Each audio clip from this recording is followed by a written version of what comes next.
Bannir l'excision en Égypte, c'est l'objectif du gouvernement qui annonce vouloir durcir sa législation avec un projet de loi prévoyant jusqu'à 7 ans de prison pour toute personne pratiquant cette mutilation. L'excision, ablation partielle ou totale des organes génitaux externes féminins à des fins non médicales, est illégale dans le pays depuis 2008, mais reste pratiquée. Selon un rapport de l'UNICEF publié en février dernier, plus de 200 millions de femmes et de jeunes filles dans 30 pays ont subi une mutilation génitale. Les pays les plus concernés par cette pratique sont la Somalie, la Guinée, Djibouti, la Sierra Leone, l'Égypte, le Mali et l'Érythrée.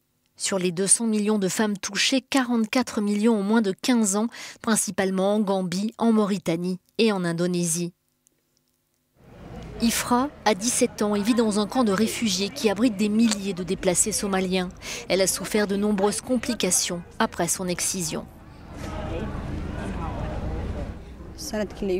J'avais 8 ans quand on m'a excisée, j'ai eu beaucoup de problèmes. J'étais à la maison, j'avais très mal et je suis restée couchée plusieurs jours à cause des points de suture.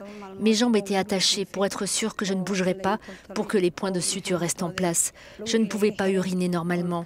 Je devais me coucher sur le côté pour uriner.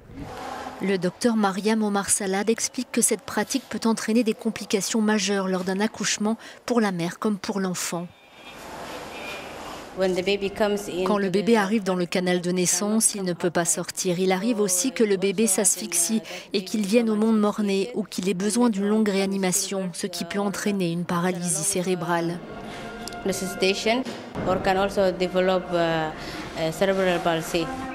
Les mutilations génitales sont reconnues au niveau international comme étant une violation des droits fondamentaux des femmes et des filles.